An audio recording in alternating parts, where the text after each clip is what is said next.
hacia órganos.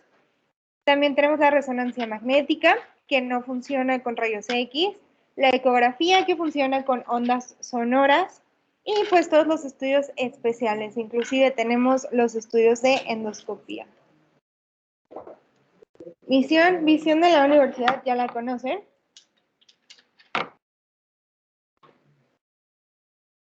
Y los objetivos de esta clase pues es conocer los estudios que hay de imagen, ver para qué se solicitan, ver como médicos de primer nivel cuáles podemos solicitar nosotros. El estudio de imagen más importante y más antiguo es la radiografía, que pues funciona con radiación electromagnética que atraviesa y se absorbe en diferente cantidad a diferentes tejidos.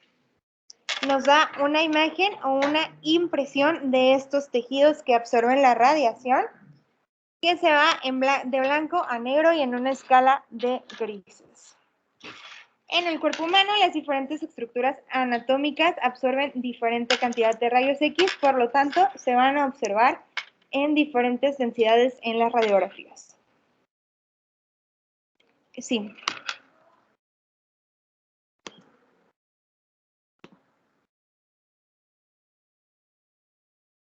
Se está grabando ya.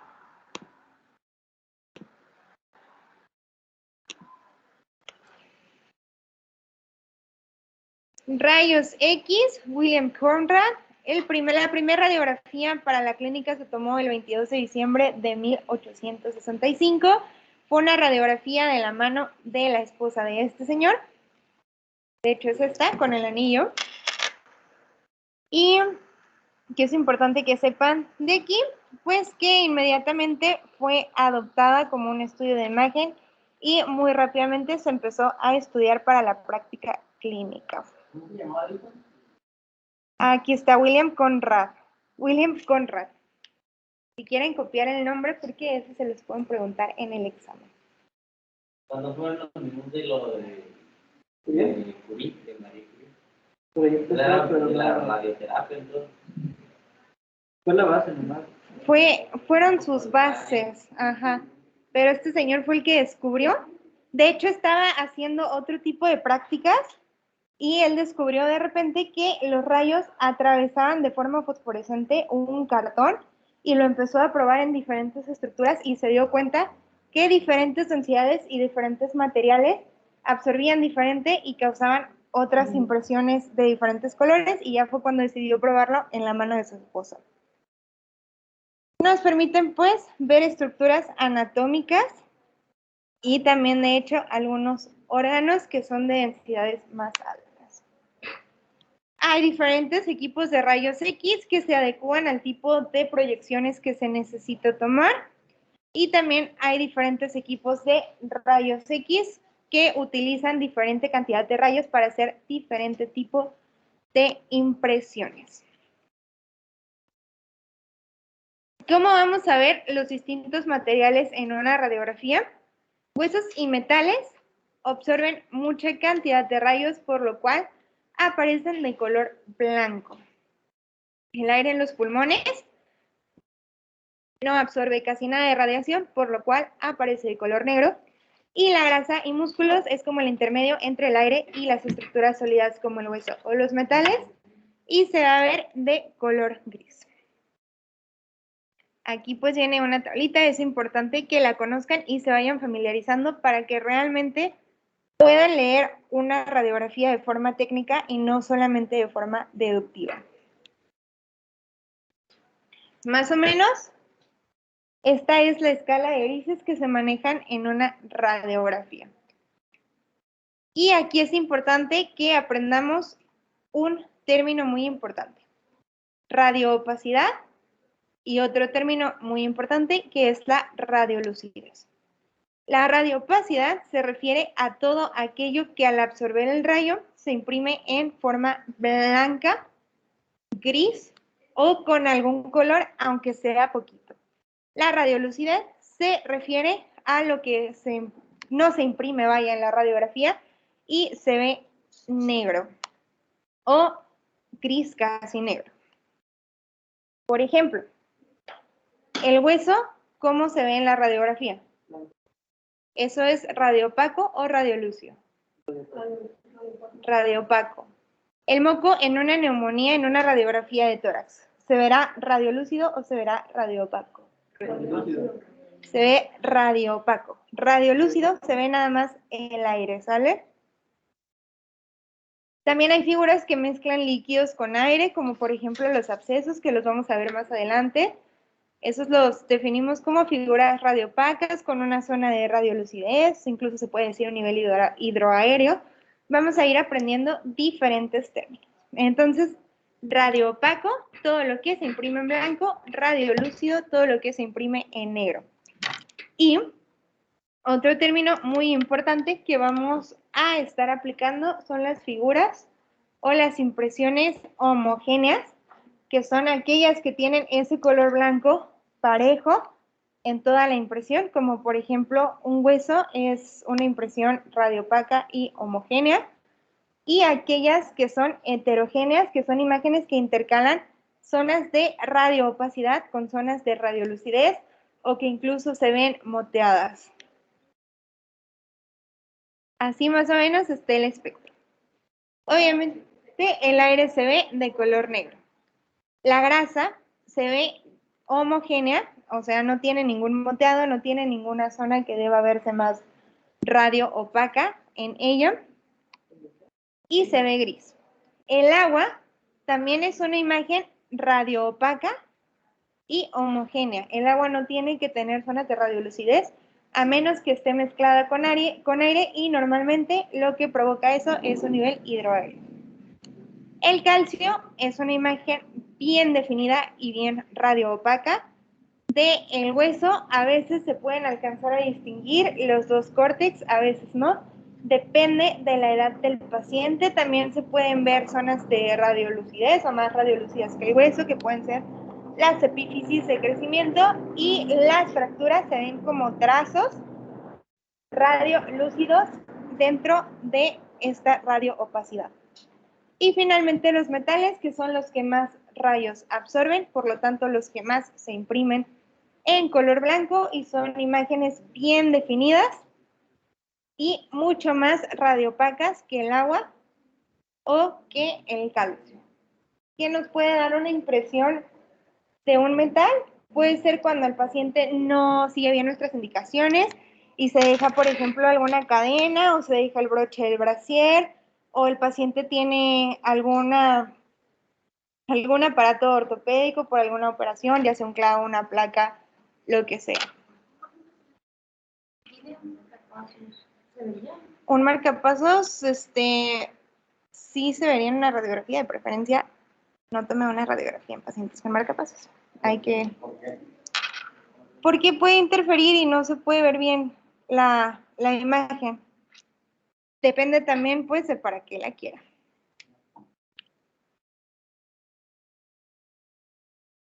De hecho, la radiografía sí nos sirve de control para ver cuando ciertos objetos están bien colocados. No solo nos sirve como diagnóstico. Por ejemplo, cuando usted pone un catéter central, el catéter central tiene que tener una guía que vaya a causar una radioopacidad, para que a la hora de tomar la radiografía usted vea si su catéter central sí llegó efectivamente a la aurícula derecha, y solo lo puede saber con la radiografía que va a tomar, y se va a ver ahí el metal o la guía.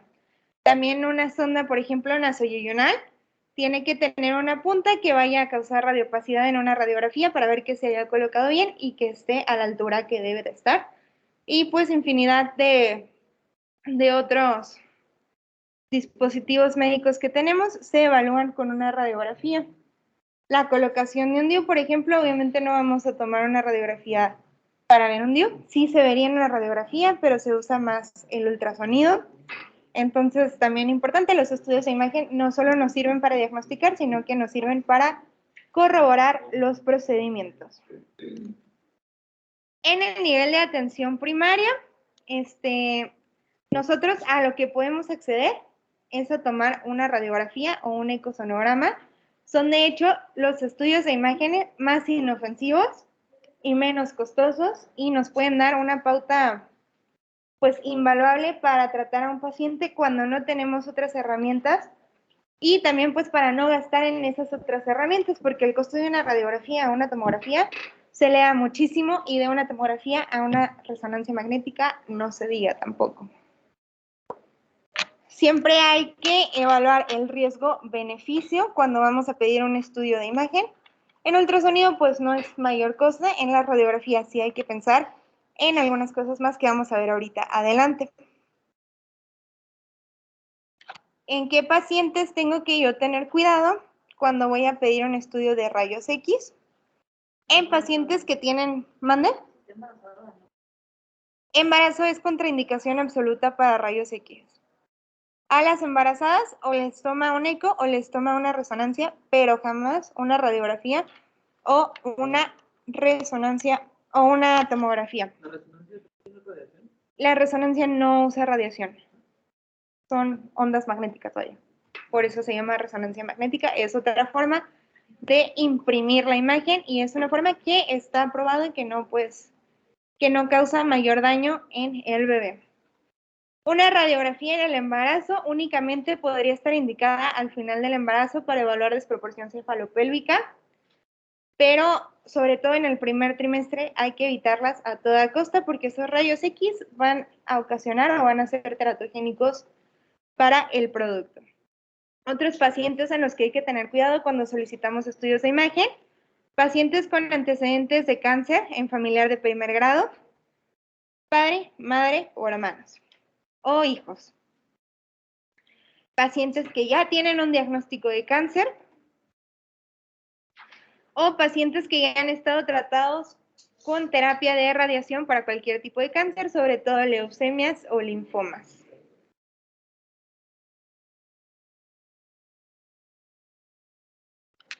¿Qué indicaciones le tengo que dar a mi paciente antes de que se tome un estudio radiológico? En realidad, para la radiografía, sobre todo cuando queremos evaluar hueso, no son muchas contraindicaciones.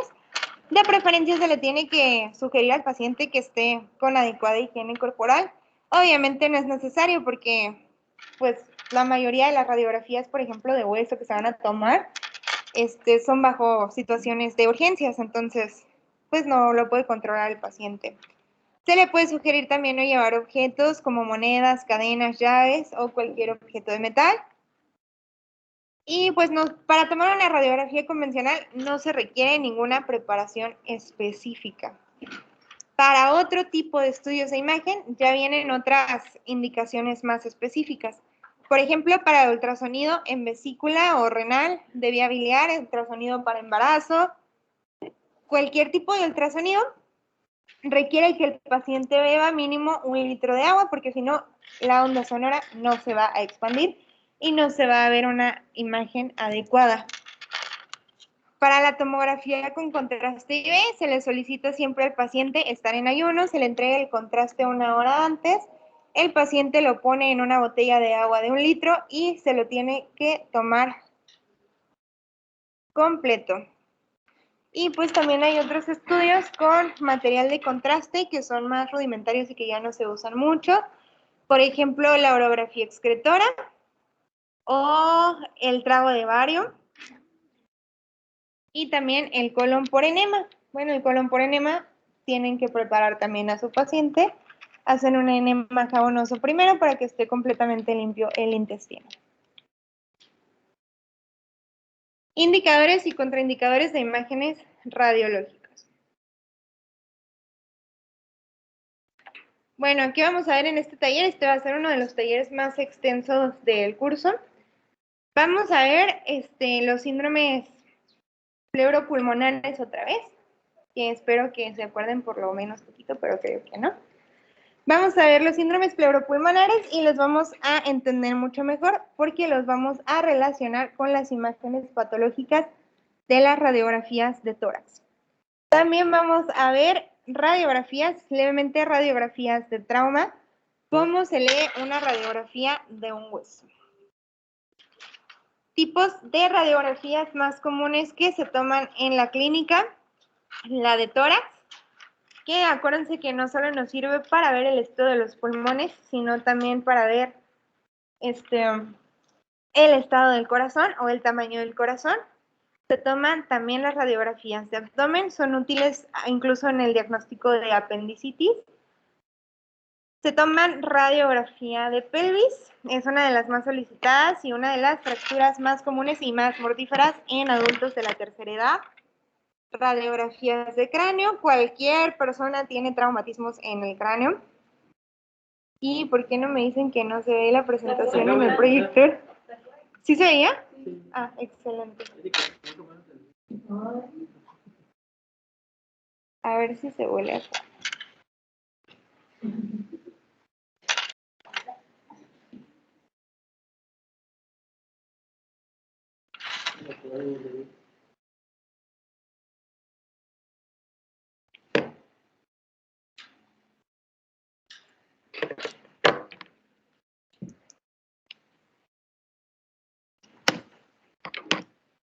La de cráneo.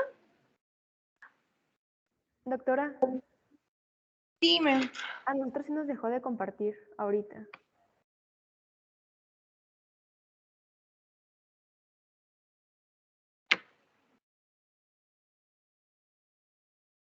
Creo que es el cable.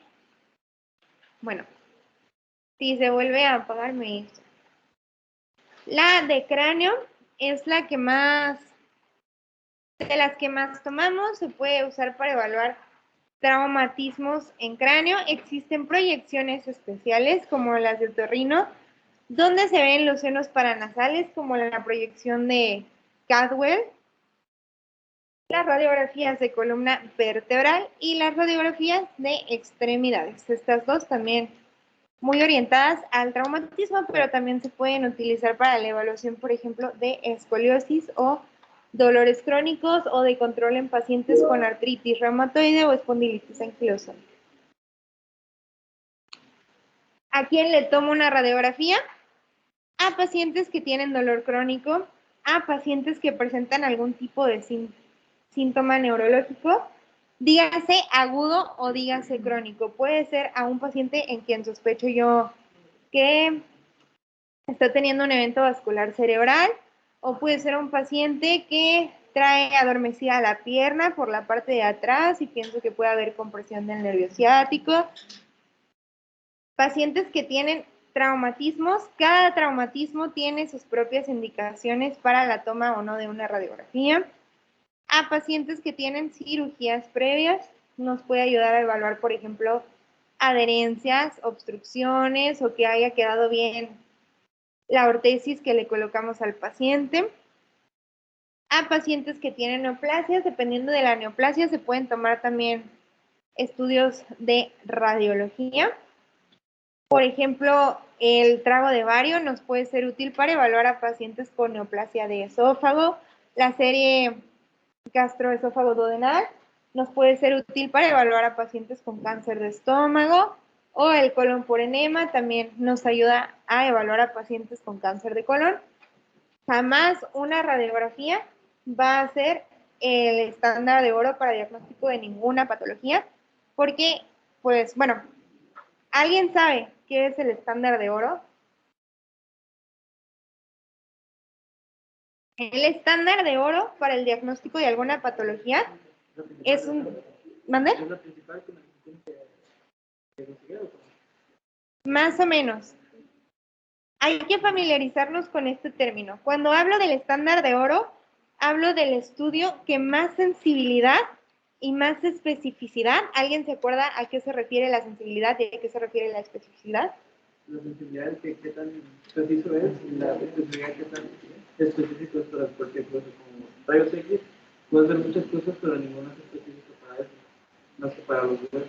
Exactamente, y también, o sea, por ejemplo, si vas a evaluar una fractura, es mucho mejor evaluarla con una tomografía o una resonancia magnética, pero no siempre se hace. El gold standard es ese estudio que tiene mayor sensibilidad, es decir, que más enfermos puede detectar, y mayor especificidad, es decir, el que menos falsos positivos nos dé, ¿sale? ¿Qué pasa con el gold standard? No todas las patologías se evalúan con su gold standard. ¿Por qué? Porque tengo que evaluar cuándo usar el gold standard por costo-beneficio. Por ejemplo, tomar una biopsia de pulmón casi no es factible. Sería el gold estándar para diagnosticar un cáncer pulmonar. Sin embargo, es muy costosa y es muy riesgosa y por eso no se hace. Entonces, el gold estándar no es el mejor estudio que podemos tener, pero no siempre está justificado aplicarlo.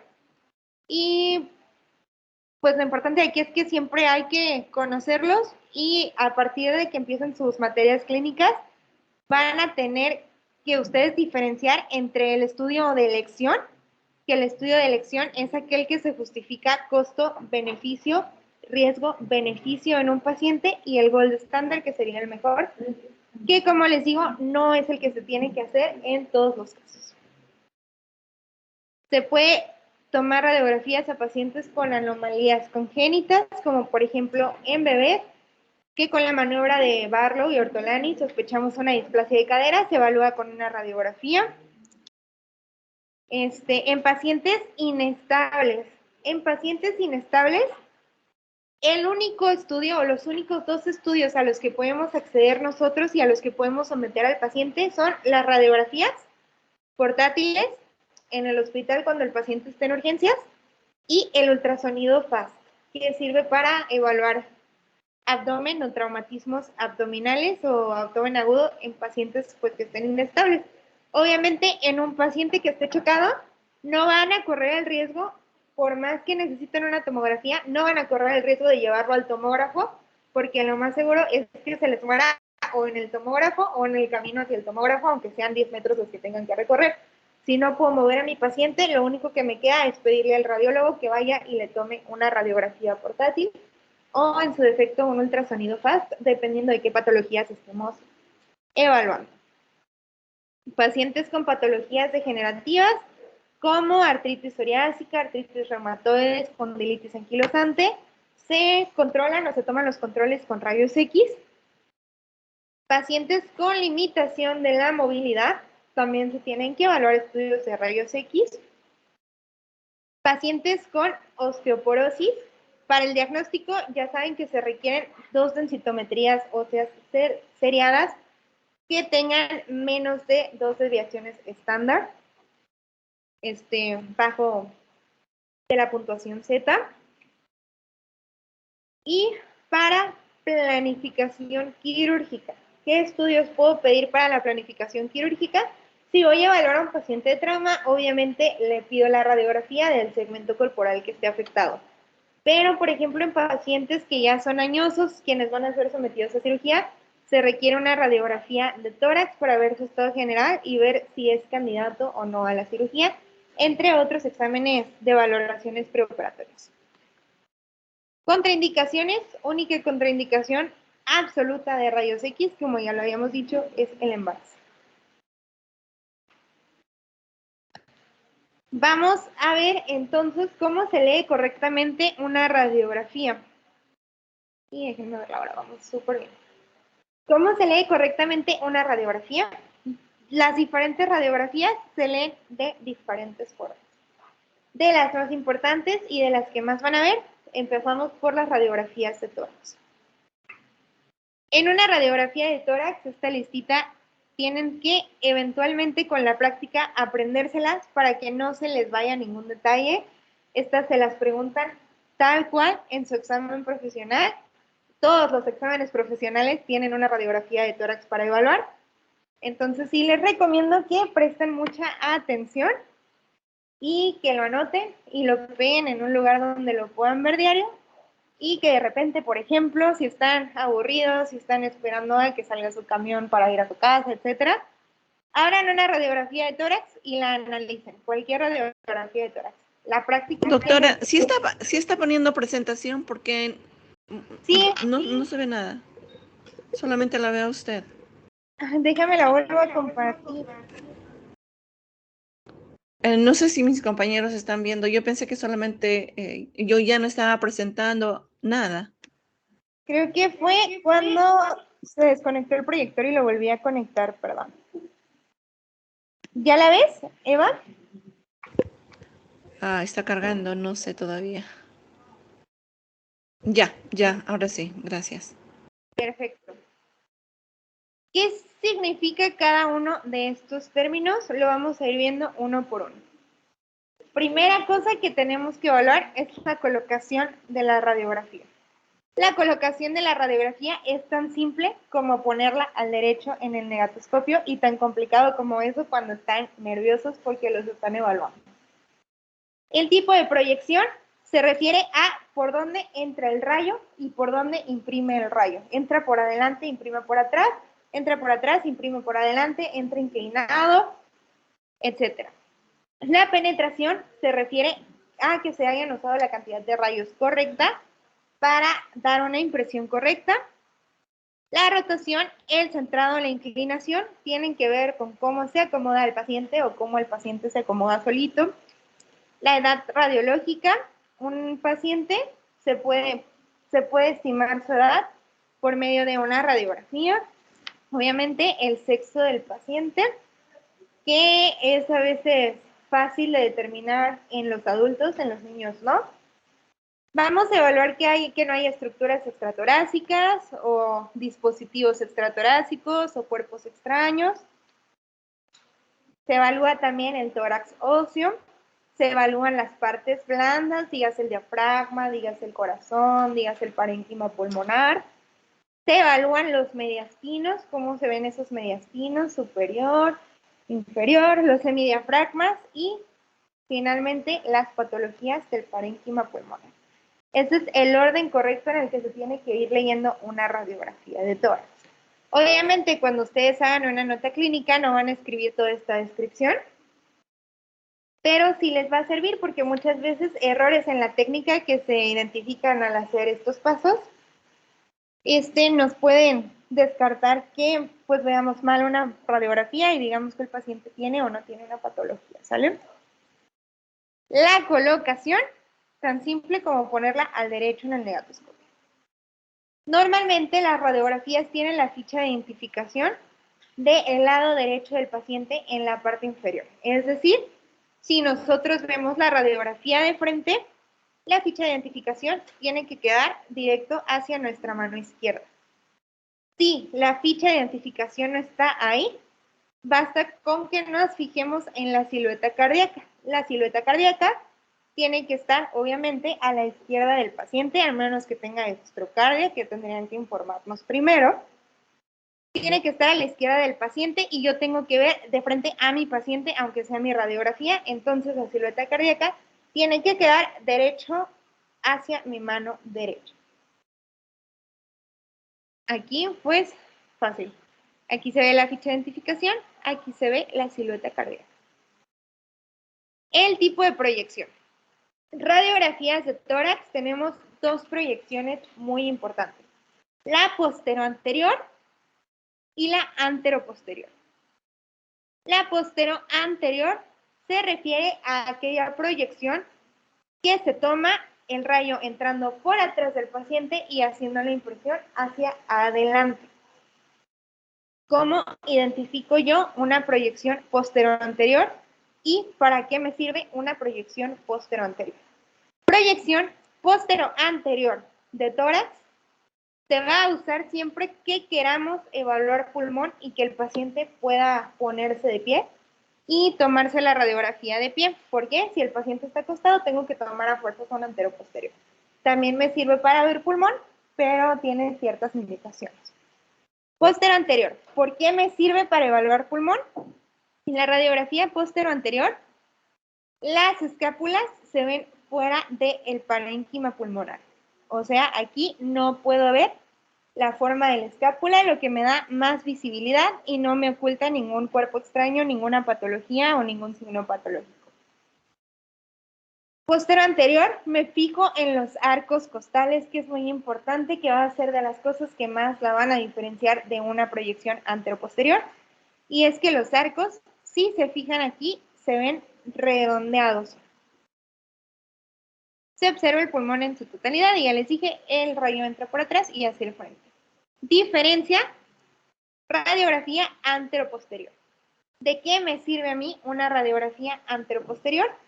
Es la que más me sirve cuando quiero evaluar la silueta cardíaca y, si se puede, la silueta de la aorta. En esta proyección, el rayo entra de adelante y proyecta por atrás, ¿sale? ¿Cómo la voy a diferenciar de una proyección posterior? Que sí son preguntas que les van a hacer, sobre todo en tus exámenes prácticos profesionales, que yo creo que son difíciles, porque pues van a tener que recopilar información de muchos lados para poder estudiar para ellos. Primero, esto que veo aquí, ¿cómo lo definirían ustedes? Definición técnica. ¿Es radio opaco? ¿Es radiolúcido? ¿Es homogéneo? ¿Es heterogéneo?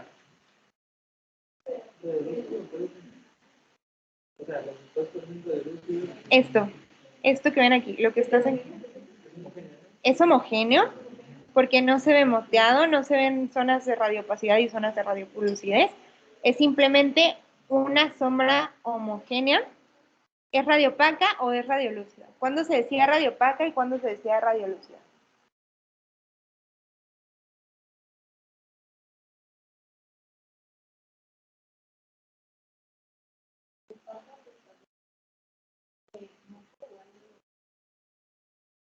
Sí, más o menos.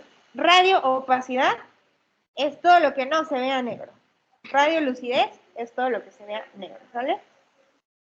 Aquí tenemos una sombra homogénea, radioopaca, que está a ambos lados del pulmón y se ve desde la zona del reborde costal. Esto es la escápula y esta es la principal limitación que tienen mis radiografías anteroposteriores para evaluar el parénquima pulmonar, que en esta radiografía se alcanza a ver la sombra de la escápula, entonces me quita visibilidad de campos pulmonares. Y si se fijan, arcos costales, a diferencia de esta otra donde se ven las curvitas perfectas, estos se ven mucho más rectificados por la posición en la que entra el rayo. Y la silueta cardíaca se ve mucho más claro que en la anterior. Puedo evaluar ángulos cardiofrénicos del lado derecho y del lado izquierdo. Puedo evaluar ángulos costodiafragmáticos del lado derecho y del lado izquierdo. Estos ángulos son sumamente importantes porque nos hablan de la salud del paciente, aunque ustedes no lo crean. También tenemos las proyecciones oblicuas que nos... Oh, es el cable.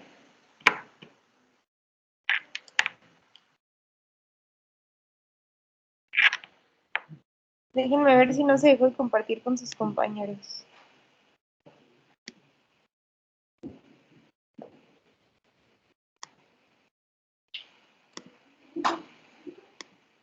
Las proyecciones oblicuas que nos van a servir para evaluar más que nada la integridad de la tráquea y los estudios de contraste como el esófago varitado. El esófago varitado sí viene en su examen, pero no les preguntan la proyección de la placa. Después vamos a ver la penetración de una placa. ¿Se acuerdan que les dije que era la penetración?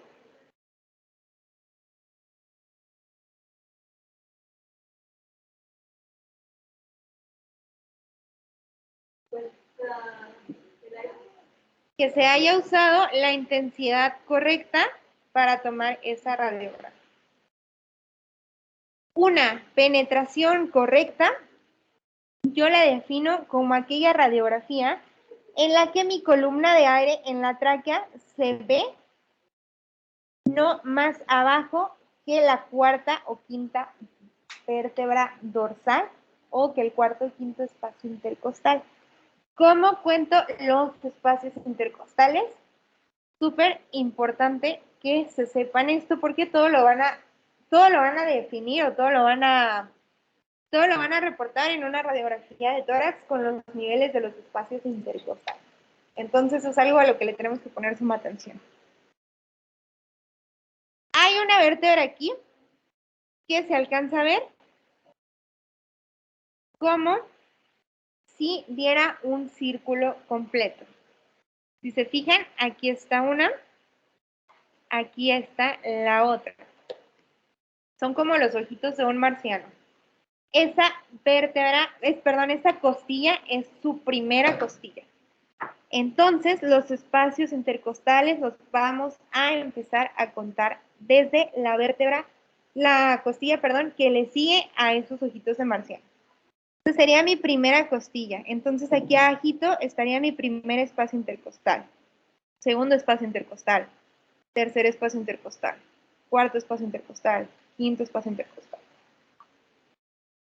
Cuando mi columna de aire se ve hasta el cuarto espacio intercostal, ya la hice, mi radiografía está bien penetrada. Una radiografía muy poco penetrada es aquella en la que ni siquiera se ve la columna de aire o si acaso se alcanza a ver, pero por arriba del cuarto espacio intercostal. ¿Qué pasa con esta radiografía? Es una radiografía que yo evalúo muy difícilmente porque si ni siquiera se está visualizando el aire, para empezar, tengo más radiopaco el pulmón. Y para seguir, se van a imprimir las partes blandas y me van a estorbar. Hay sobreposición de partes blandas. Voy a ver muy blanco el pulmón, voy a ver muy blanca la vascularidad y eso va a entorpecer mi evaluación. Y por el contrario, están las placas que están muy penetradas y son esas en las que la columna de aire va más abajo que el cuarto espacio intercostal y que incluso se alcanza a ver su bifurcación. Aquí, por ejemplo, alcanzo a ver cómo se va de un lado y cómo se va del otro lado. ¿Qué pasa aquí? Veo hiperclaridad, no alcanzo a distinguir bien las partes blandas, no alcanzo a ver la vascularidad pulmonar y es una radiografía que tampoco me sirve del todo para evaluar a un paciente. Son 10:48, mañana les voy a volver a preguntar los pasos anteriores y vamos a continuar con la segunda parte de la clase, donde vamos a terminar de ver las generalidades de los rayos X de tórax y vamos a ver las generalidades de cómo se lee unos rayos X de tránsito.